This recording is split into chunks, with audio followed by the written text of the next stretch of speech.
Hey guys, it's Brugus here, and today I'm going to share with you my legions I'm going to use for the next season, exact formation. I'm going to go over the pets I'm going to use, also artifacts, and basically talent tree, everything you need to know in general for these legions. And I'm going to keep you updated through the KVKs, how this legion are performing. What's KVK? I actually changed my legions 2 times till I get the perfect legions, let's say it like this, and I'm going to keep you also updated over if I'm going to make some changes over the legions and their performance. Obviously different alliances have different strong sides and weak sides. For example, strong alliances are having a lot of cavalry, a lot of infantry. Not that strong may have less infantry and cavalry on the battlefield. It's just different setup, and I'm going to try to adapt with my legions. But for now, before I jump in the next season, I'm going to share with you what I'm going to use. So right now my legions is on the place number 4. So I don't know if you can actually see all the legions. I'm going to basically take out my head. So on the first place is Liliya, Velyn, Bertrand, Tohar, Thunderlyn, Ming, Gromara, and Goresh with Kuma. Now the reason I actually choose this legion is obviously always you have to have some pet on the battlefield, and I personally really like Goresh Kuma legion. The changes I make over this legion is these legions is actually both of them I make them 6 stars. No joke, Kuma, Goresh with Kuma is a printing machine for merits, so I'm going to try to get the best benefits from this legion. My Goresh, maybe I'm just going to march out, and after this go over each of the heroes. So the Goresh is 6 star. This is something that I change, and I think there's a change in Call of Dragons where you actually need less medals for the 5 and 6 star. So because I was able to make couple heroes 6 star, which is crazy. I don't know if this is actually true, maybe some speculation from my side, but this the Goresh is like 554. I'm very close to make this spell also 5. This is going to be my next target. The other hero obviously is going to be the Kuma. Kuma is also 6 stars. He's less developed from Goresh. It's like 5, 1, 2, 4. This is how my Kuma is looking right now. The talent tree that currently I'm using is going to be the Goresh one. Goresh is going to be the commander, and I'm sticking over defense and reduction. What I mean by that is more defense, counter-attack damage taken reduction, normal attack reduction. Also hit with the normal attacks, they have 10% chance to reduce hero skill damage. Brother, you're going to have a lot of hero skill damage on you, and it's 8%. This is a crazy number. I strongly suggest people actually take this talent, it's crazy. And here I get some extra HP. On this side is more defense again, less hero skill damage, more normal attack damage. And here we get the shelter, 4% defense for 3 seconds when he casts the rage skill. Now there's an interesting thing here, normal attack damage, 4% less. 4% less counter-attack damage, and being hit with normal attack, 10% chance to get you 50 rage. Also very solid and very decent, but this one is actually crazy. Extend duration of the buff effects gen to the rage skill by 1 second when your legion is from infantry. This is going to boost my Goresh. Physical attack bonus is going to be not 6 seconds, it's going to be 7 seconds. Damage taken reduction is going to be also 7 seconds. Very, very nice.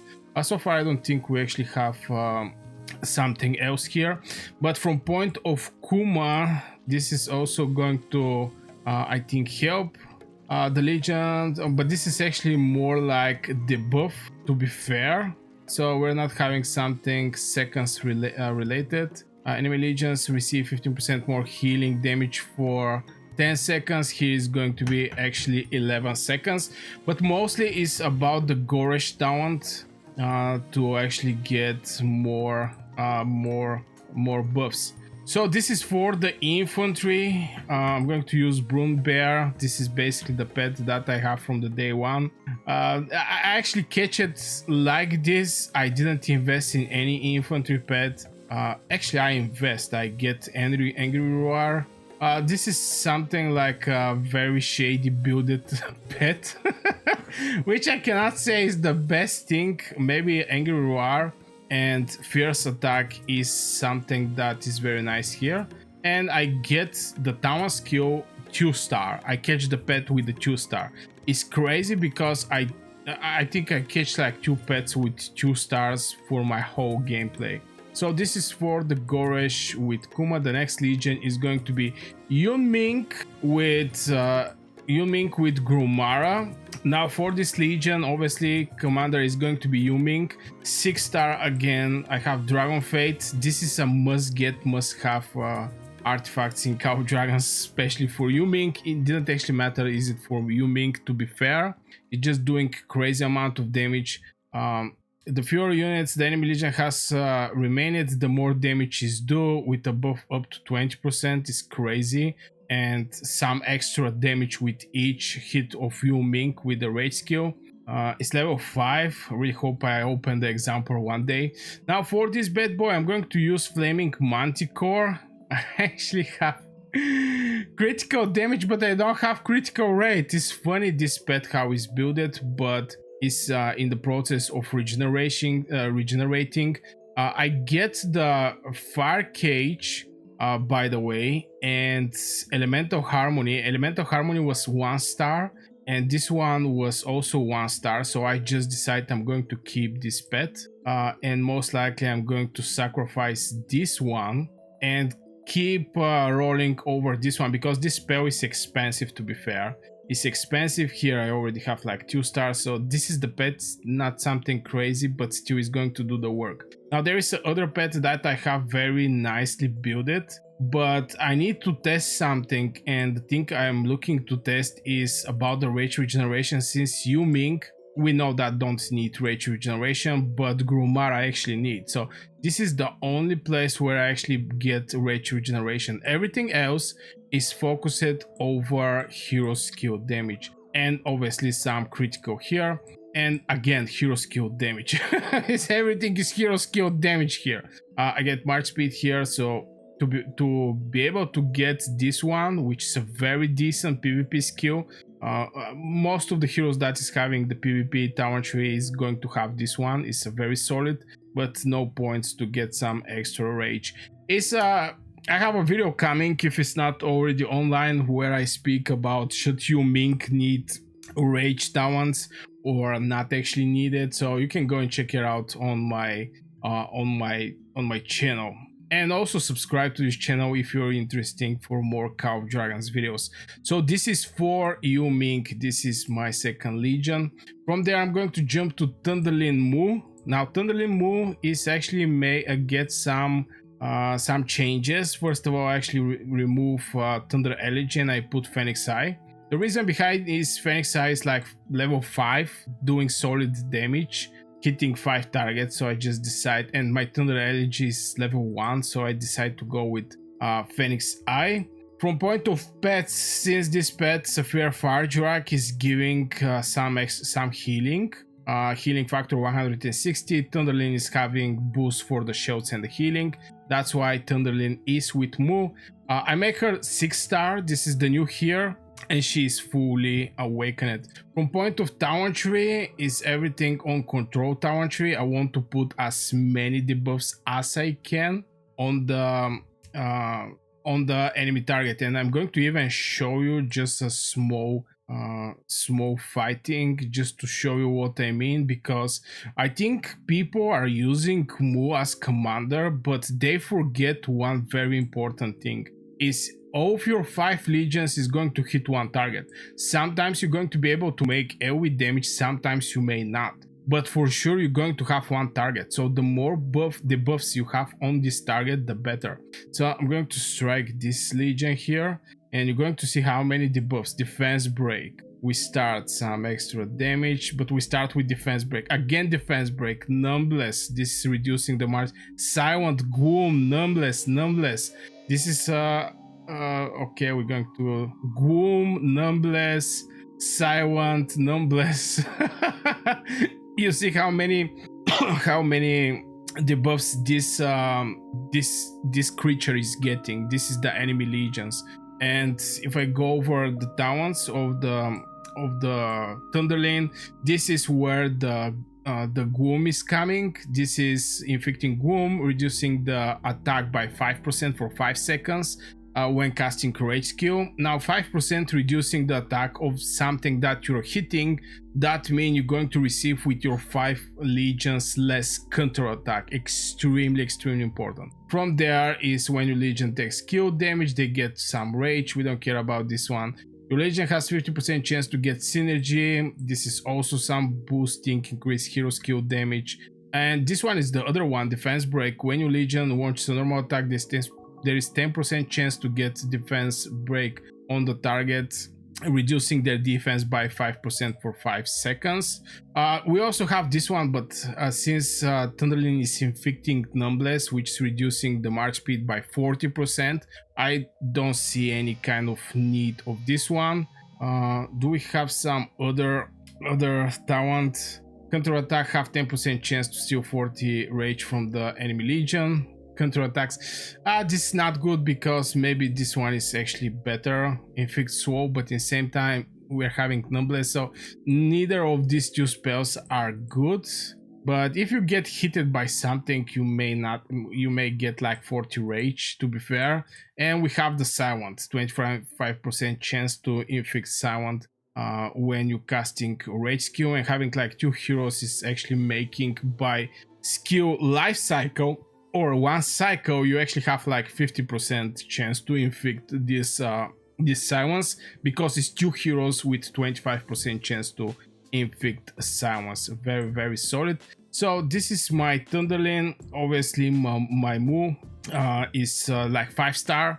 I'm working to make her 6-star. I don't think it's going to be that hard, to be fair, but yeah, we're working in this direction to make her 6-star, fully awakened.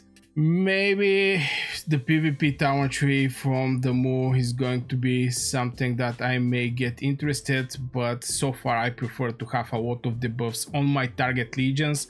The majority of the cases is some infantry on the battlefield. People get smart with the time and they're not stacking like 5 infantry. Extremely rare you're going to see somebody throw 5 infantry, you kill them and he throw again 5 infantry. It's just not happening anymore. So yeah, this is the 3rd legion that I have. Bertrand Tohar, this is the other legion that I'm having. Bertrand fully awakened 6-star, absolutely same for the Tohar. Tohar is also like you, Ming, with the passive skill, but nobody actually speak about not putting rage talents on the Bertrand, because Tohar is having passive skills. But in the same time, when you, Ming, appear in Call of Dragons, people are like, why should you, Ming, have rage regeneration? Because there's 2 heroes in the there's 2 heroes in the legions. So this is my garrison setup for the Tohar. I'm actually using Tohar with Gromara as a legion setup. Okay, right now it's Sindri and Frygar, but Tohar and Gromara is the setup. That's why I'm actually showing you the talents of my Tohar. Everything is related to the garrison. The simple reason behind is everything is double when it's for the garrison. When serving as a garrison captain, the garrison army does 10% more hero skill damage. Normally it's 4. I mean, look at this thing. This is 4%. Here you get 10%. So yeah, this is the talent tree for the Tohar. For the Bertrand, obviously skill talent tree, getting everything juicy here. Synergy and these ones. Now I'm going to test this talent thirst for blood and caged animal and see how it's going to perform on the battlefield. Here the damage factor is not that much. Here you get more hero skill damage, so it needs some testing. Obviously this one is going to be one of the spells I'm going to use, hero skill damage, etc. more march speed. All of my legions is with march speed. The from point of artifacts is Mirage Orb. I think it's level 3. It's doing 4k skill damage and 1.5k. This is the splash damage for the 2 legions. If I make this thing example, it's going to be 3 enemy legions near the target. So I'm also looking for the exemplar, and the artifact skill damage bonus can go to 15%. Additional effect: every time a legion get a buff effect, the hero skill deal 11% more artifact skill damage up to maximum 33%. So you can actually get, no joke, I have seen 160k hit from Mirage Orb. This is universal artifact. Is not like, for example, Infernal Flame that is for Liliya, or Dragon Fate that is for Ming. This is universal artifact, very solid, very good one. From point of pet, I still didn't actually come to this point to actually start working over my Shadow Faedrake, but I'm having this one, which is deals damage to the target in inflict captive. Damage bonus can go up to, it's like 6%. This pet is very solid. I want to level up it, but right now I'm working over these pets. But still, I'm just keeping this one for now. Definitely very nice pet. And this for Bertrand and Tohar, since they are single target, this one is applying for a single target, and etc. Now the next legion I'm going to use is going to be Liliya Velyn. This is a very old combo. Liliya fully awakened, 6-star. This is the thing that I go for her, since this Thaumaturgy here is a peacekeeping, so you know you don't want to go with peacekeeping. Now specific for the Liliya, I actually put infantry counter tactic, which is increasing the damage due to the infantry by 5%, because boy oh boy, the battlefield these days in Call of Dragons is full with infantry. No joke. There is like, you enter, there is like 100 mages and 20 infantry legions, which is like 1/3 from the mages on the battlefield.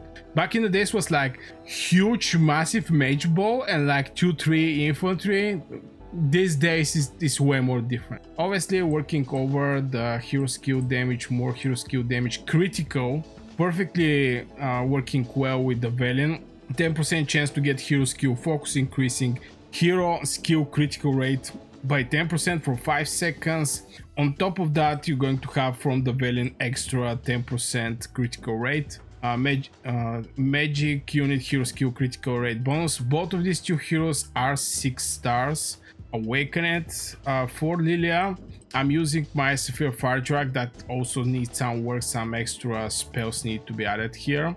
I'm going to think what is going to be the spells, because I really don't have much space. Maybe I'm going to, no, I'm just going to think over this pet, but so far it's doing a nice job. This is the pet Sapphire Faedrake. The thing here is each time you inflict Scorch, Hair Frost, or Snare on one enemy legion, Flame Boom deals more damage the next time it's casted.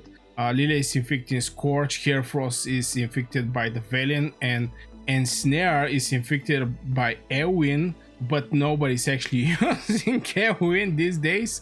But still, I'm going to get all the benefits from this pet with this legion. And Infernal Flame, I think the majority of the people are going to know that. Your legion inflicts Scorch is getting Magic Kin, 15% more magic attack for 5 seconds. Solid. The next level is going to be up to 30%. I'm not quite sure I'm going to go for Terrifying Inferno.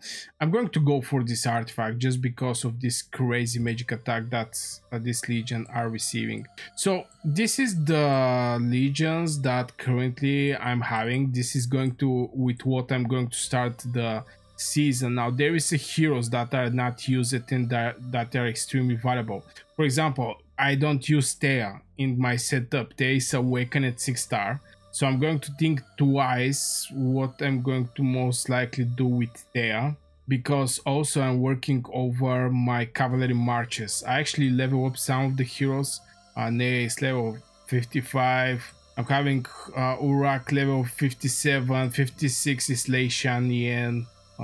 And who else I actually level up? Bakshi Emrys is level 60, and Theodore with Forundil is also level 60. I'm going to try to make 5 or maybe 4, actually 4 cavalry legions when I decide I want to play some cavalry style. I think every people, okay, strongly depend how much you're going to invest in Call of Dragons, but at one point you're basically start hitting a 6 stars awakened mages that you're using. Even my Gromara is not fully awakened, but it's already 6 star, and I have Margaret like 555. I'm cheap and I didn't want to spend on this spell. But you're going to have your legions fully awakened at 6 stars, so you're going to start thinking over second troop, and in my case it's going to be cavalry. So yeah guys, this is going to be the legions I'm going to use next season. We're going to see how they're going to perform, how if there is some changes that need to be adapted. I'm going to do it. I'm going to make a video and explaining why I'm doing that. So if you're interested in this type of content, subscribe to this channel for more Call of Dragons videos. Also like the video if you agree over my setup, and share your thoughts in the comments below. What is your setup, what is your main troop, and etc. So yeah, I wish you a great day and see you in the next video.